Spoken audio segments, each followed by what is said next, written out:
কোনো রকম খড় কিংবা কোনো রকম স্টিমার ছাড়া সম্পূর্ণ একটি নতুন পদ্ধতিতে তৈরি করে ফেলুন কাঁঠাল পাতায় মুড়িয়ে সবচেয়ে মজার তালের কোন পিঠা।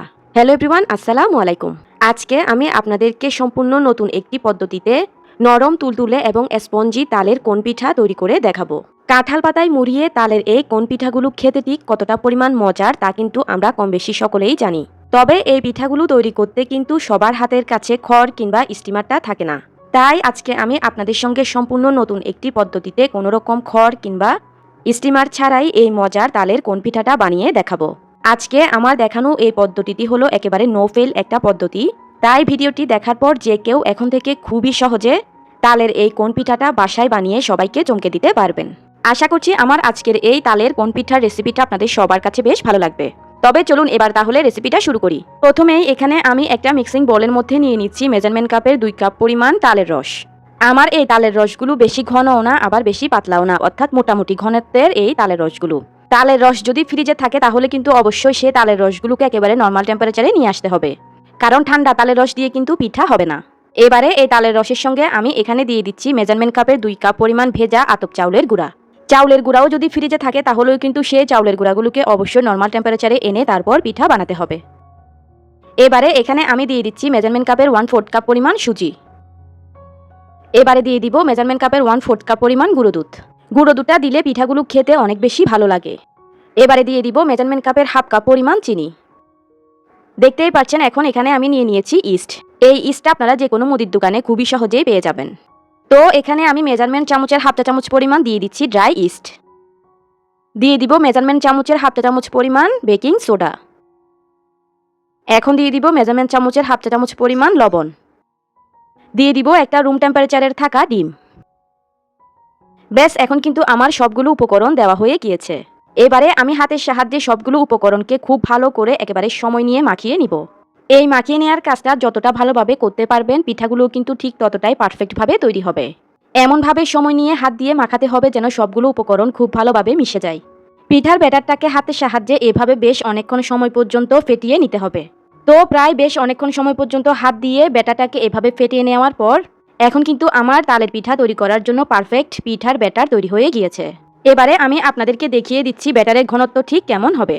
এই পিঠার ব্যাটারের ঘনত্ব বেশি পাতলাও হবে না আবার বেশি ঘনও হবে না, অর্থাৎ মোটামুটি লেভেলের একটা ঘনত্ব রেখেই এই পিঠার ব্যাটার তৈরি করে নিতে হবে। এখন কিন্তু আমার ব্যাটারটা মাখানো কমপ্লিট হয়ে গিয়েছে। এবার এই ব্যাটারটাকে ঢেকে একটা জায়গায় রেস্টে রেখে দিতে হবে 3 থেকে 4 ঘন্টার জন্য। তো আমি এই ব্যাটারটাকে এভাবে ঢেকে রেস্টে রেখে দিব 3 থেকে 4 ঘন্টার জন্য। 3 থেকে 4 ঘন্টা রেস্টে রাখার কারণে ব্যাটারটা ফুলে উঠবে। যেহেতু আমি ইস্ট ব্যবহার করেছি তাই কিন্তু ব্যাটারটা খুব দ্রুতই ফুলে উঠবে। যেহেতু আজকের এই পিঠাগুলোকে আমি কাঁঠাল পাতায় মুড়িয়ে তৈরি করে নিব সেজন্য আমাদের লাগবে কাঁঠাল পাতা। তো দেখতেই পাচ্ছেন এখানে কিন্তু আমি আমার পরিমাণ অনুযায়ী কাঁঠাল পাতা নিয়ে নিয়েছি। এই কাঁঠাল পাতাগুলোকে আমি পানির সাহায্যে ভালোভাবে ধুয়ে পরিষ্কার করে নিয়ে তারপর একটা কাপড়ের সাহায্যে সবগুলো পানিকে ভালোভাবে মুছে নিয়ে তারপর কাঁঠাল পাতার এই সাইডটাতে আমি সামান্য পরিমাণে তেল ব্রাশ করে নিয়েছি। এবারে এই কাঁঠাল পাতা দিয়ে আমি কিভাবে কোনটা তৈরি করে নিচ্ছি সেটি আপনাদেরকে দেখিয়ে দিচ্ছি। ভিডিওতে দেখানো নিয়ম অনুসারে ঠিক এভাবে পানের খিলির মতো কাঁঠাল পাতাকে মুড়িয়ে নিয়ে তারপরে একটা কাঠির সাহায্যে মুখ দুটিকে আটকিয়ে দিতে হবে। কাঁঠাল পাতার এই কোনটা তৈরি করা কিন্তু খুবই সহজ। আপনারা ভিডিওটা একটু লক্ষ্য করলেই বুঝতে পারবেন। দেখুন মাত্র কয়েক সেকেন্ডেই কিন্তু আমি একটি কাঁঠাল পাতা দিয়ে একটি কোণ তৈরি করে নিয়েছি।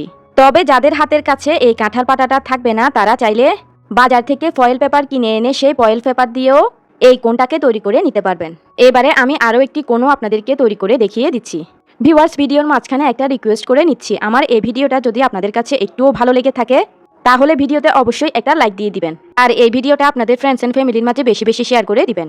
তো এখন কিন্তু আমি অফ ক্যামেরায় আরও অনেকগুলো কাঁঠাল পাতা দিয়ে কোণগুলোকে তৈরি করে নিয়েছি। কোণগুলোকে এমনভাবে তৈরি করতে হবে যেন কোণের মধ্যে কোনো ফাঁকা অংশ না থাকে। আজকের পিঠাগুলোকে ভাপ দেওয়ার জন্য এখানে আমি একটা বড় হাঁড়ির মধ্যে পরিমাণ মতো পানি নিয়ে নিয়েছি। এবারে দেখতেই পাচ্ছেন পাত্রের উপরে আমি নিয়ে নিয়েছি একটা ডিমের কেস। এই ডিমের কেসগুলো আপনারা যে কোনো মুদির দোকানে খুবই সহজেই খুবই কম দামে পেয়ে যাবেন। আমি মাত্র 10 টাকা দিয়ে এই ডিমের কেসটা কিনেছি। এই ডিমের কেসগুলো সাধারণত অনেক বড় থাকে তাই আমি একটা কেচির সাহায্যে পাত্রের সাইজ করে গোল করে শেপ করে কেটে নিয়েছি। এবারে আমি এই ডিমের কেসের উপরে একটি একটি করে ঠিক এভাবে বানিয়ে রাখা কাঁঠাল পাতার কোণগুলোকে বসিয়ে দিচ্ছি। আমি সবগুলো কাঁঠাল পাতার কোণকে এভাবে ডিমের কেসের উপরে বসিয়ে নিব। এভাবে ডিমের কেসের উপরে এগুলোকে বসিয়ে নিলে কিন্তু কোণগুলো কোনোভাবেই নড়াচড়া করে না।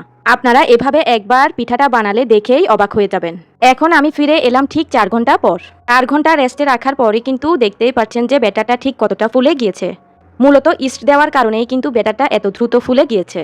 এবারে আমি চামচের সাহায্যে ব্যাটারটাকে আবারও একটু নেড়েচেড়ে নিচ্ছি। এ পর্যায়ে আপনারা চাইলে এখানে পরিমাণ মতো নারিকেল কুচি মিশিয়ে নিতে পারবেন। তবে আজকে আমি নারিকেল কুচিটা পিঠার উপরে ব্যবহার করব, তাই এখন আর এই ব্যাটারের মধ্যে ব্যবহার করছি না। এখন আমি কাঁঠাল পাতার কোণগুলোর মধ্যে পিঠার ব্যাটারকে এভাবে অল্প অল্প করে দিয়ে দিব। আমি কিন্তু পুরো কোণ ভরে ব্যাটার দিব না, কোণের অল্প একটু জায়গা আমি একটু ফাঁকা রাখবো। একইভাবে আমি সবগুলো কোণের মধ্যেই পিঠার ব্যাটারকে দিয়ে দিব।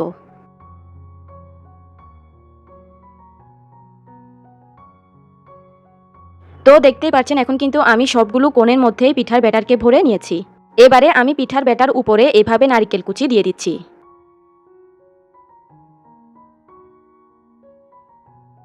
তো আমি কিন্তু সবগুলো কোণের উপরেই এরকম নারকেল কুচি ছড়িয়ে দিয়েছি। দেখতেই পাচ্ছেন ডিমের কেসের উপরে এই কোণ পিঠাগুলোকে বসিয়ে দেওয়ার কারণে কিন্তু এই পিঠাগুলো কোনোভাবেই নড়েচড়ে যাচ্ছে না, অর্থাৎ পিঠাগুলো একদমই ভালোভাবে বসে আছে। এখানে আমি প্রায় এক বেচে 20 থেকে 22টি পিঠা বসিয়ে দিয়েছি। এবারে এই পিঠাগুলোকে আমি পানিতে ভাপ দিয়ে নিব। চুলায় এখানে আমি পাত্রের মধ্যে দেয়া পানিগুলোকে আগে ভালোভাবে ফুটিয়ে নিয়েছি। এরপর কেসটাকে আমি এই পানির উপরে বসিয়ে নিব। কেসটাকে আমি হাতের সাহায্যে এভাবে সমান করে তারপর পানির উপরে বসিয়ে দিয়েছি। এবারে এই পিঠাগুলোকে আমি একটা ঢাকনা দিয়ে ঢেকে চুলার আঁচকে একেবারে হাই হিটে রেখে পিঠাগুলোকে ভাপ দিয়ে নিব ঘড়ি ধরে ঠিক 20 মিনিট। 20 মিনিটের মধ্যেই কিন্তু পিঠাগুলো একেবারে পারফেক্টভাবে হয়ে যাবে। তো আমি ফিরে এলাম ঠিক 20 মিনিট পর। দেখতেই পাচ্ছেন আমার সবগুলো কোণ পিঠাই মাসাল্লা করে কতটা ফুলকো হয়েছে। আর ডিমের কেসের মধ্যে দেওয়ার কারণে কিন্তু এই কোণ পিঠাগুলো একটিও পড়ে যায়নি বা ভেঙে যায়নি। সবগুলো পিঠাই কিন্তু একেবারে পারফেক্ট কোণ শেপ তৈরি হয়েছে। তো এখন আমি একটা কাঠির সাহায্যে চেক করে নিচ্ছি যে পিঠাগুলো পারফেক্টভাবে কুক হয়েছে কিনা। আমার কাঠিটা ক্লিন এসেছে, অর্থাৎ আমার পিঠাগুলো কিন্তু পারফেক্টভাবে তৈরি হয়ে গিয়েছে।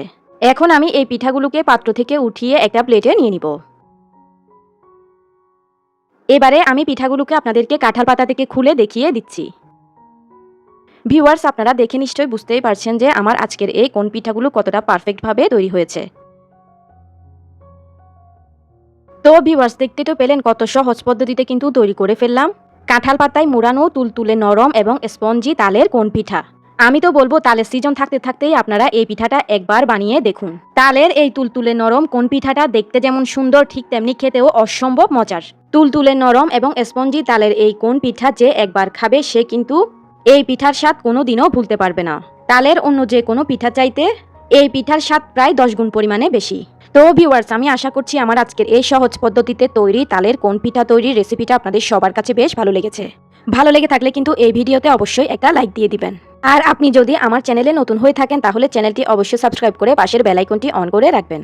এতক্ষণ সঙ্গে থাকার জন্য সবাইকে অসংখ্য ধন্যবাদ জানিয়ে আমি তাহলে আজকের মতো এখানেই বিদায় নিয়ে নিচ্ছি। আল্লাহ হাফেজ।